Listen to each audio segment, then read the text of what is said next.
नमस्कार, आप देख रहे हैं एनपी टाइम्स और स्वागत है आपका हमारी ताजा अपडेट में। मैं हूं आपके साथ अभिलाष। आईपीएल 2024 की बीती रात हुए रॉयल चैलेंजर्स बेंगलुरु और लखनऊ सुपर जायंट्स के बीच मुकाबले में एलएसजी ने आरसीबी को उसके घर में 28 रनों से रौंद दिया और इस जीत के सूत्रधार रहे मयंक यादव, जिन्होंने अपनी स्पीड से कहर ढाया हुआ।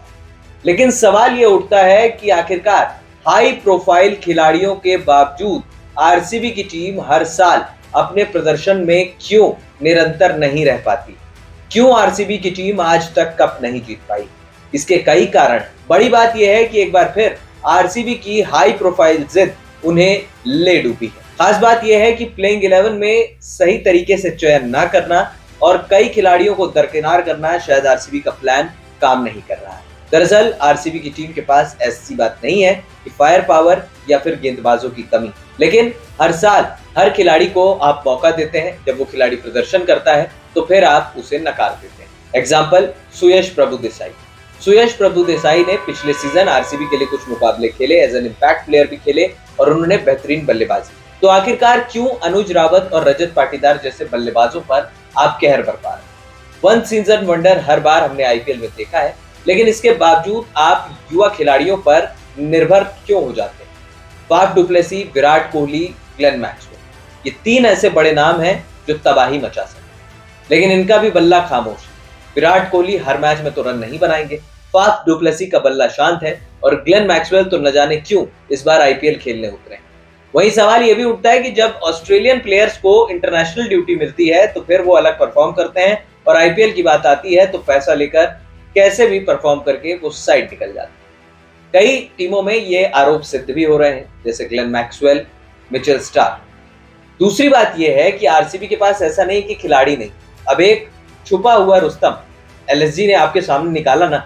मयंक यादव को 2 सीजन खाली बैठने के बावजूद यहाँ पर केएल राहुल ने उन्हें बैक किया और वो लड़का 150-155 की गति से गेंदबाजी कर रहा है। यहाँ पर आरसीबी के बैटिंग ऑर्डर का भी अता पता नहीं है कि 3 नंबर, 4 नंबर, 5 नंबर कौन आएगा। कैमरन ग्रीन को आखिरकार क्यों खिलाया जा रहा है, इन्हें भी समझ नहीं आ रहा है कि मुंबई इंडियंस के लिए ज्यादा बेहतर कर सकते थे। दैट टू कि अब अगले साल जब पूरे ऑक्शंस होंगे तो आप किन किन खिलाड़ियों को रिटेन करेंगे? आपके लिए तो खिलाड़ी अब परफॉर्म ही नहीं कर रहे हैं। वहीं दूसरी तरफ हिमांशु शर्मा, जो कि एक ऑलराउंडर के रूप में आपने टीम में शामिल किया है, उन्हें आपने मौका नहीं दिया। इसके अलावा मोहम्मद सिराज पूरे तरीके से लय में नजर नहीं आ रहे हैं। पिछले मुकाबले में अल्जारी जोसेफ की पिटाई हुई तो फिर आपने रीस टॉपले को अंदर कर दिया। रीस टॉपले ने गेंदबाजी बहुत अच्छी की थी और आपको उनके साथ जाना चाहिए, लेकिन इसके बावजूद आप इम्पैक्ट प्लेयर के रूप में जो महिपाल लोमरोर आ रहे हैं, अगर आप उन्हें प्लेइंग 11 में डालेंगे तो आपको एक ऑप्शन और मिलेगा कि वो गेंदबाजी भी डाल सकते हैं। यानी कि जो स्पिन के जो जाल में आरसीबी फंस रही है, अब खिलाड़ी साफ दिख रहा है कि प्रैक्टिस तो नहीं कर रहे हैं। हर टीम का जीत का मंत्र हो गया है कि आप आरसीबी के सामने स्पिन लगाइए और फिर आप देखिए तमाशा। चाहे वो विराट कोहली हो, फाफ डु प्लेसी हो, ग्लेन मैक्सवेल और कैमरन ग्रीन के इतनी बस की बात दिख ही नहीं रही है इस सीजन में। इसके अलावा आप गेंदबाजी यूनिट पर भी बहुत ज्यादा भरोसा नहीं जता रहे हैं। यहाँ पर साफ तौर पर एक प्लान वर्क किया, आपने कल गेंदबाजी बहुत अच्छी की, यश दयाल, रीस टॉपले ने काफी हद तक कंट्रोल किया, लेकिन मोहम्मद सिराज आकर आपको वही जब आप वाइड ऑफ स्टंप गेंदबाजी कर रहे हैं तो फिर निकोलस पूरन जैसा बल्लेबाज जहां फंस रहा है, आप उनको अगर स्लॉट में बॉल देंगे तो वो आपको स्टैंड के बाहर ही मारेंगे। शुक्र मनाइए कि उन्होंने 116 मीटर का ही छक्का मारा है।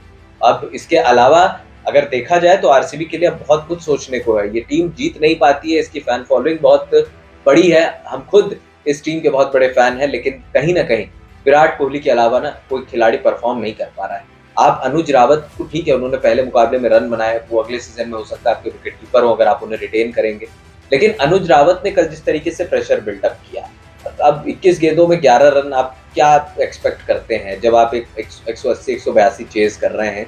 सामने वाले खिलाड़ी पर दबाव आता है। रजत पाटीदार को समझ नहीं आ रहा है, गेंदबाज अगर 150 की गति से बॉल डाल रहा है तो आप उसको पुल मार रहे हैं। रोहित शर्मा आप नहीं है, आपको मालूम है टेस्ट सीरीज आपकी खराब गई हुई है, तो रजत पाटीदार की जगह क्यों नहीं आप सुयश प्रभुदेसाई को मौका दे सकते हैं? ये भी एक बड़ा सवाल है। हालांकि 4 मुकाबले आरसीबी के हो चुके हैं, 3 मुकाबले में आरसीबी को हार मिल गई है, एक मुकाबला वो जीते हैं, वो भी दिनेश कार्तिक और महिपाल लोमरोर ने अंत में जिता दिया था, वरना ये 4 के 4 मुकाबले हार के घर बैठे होते।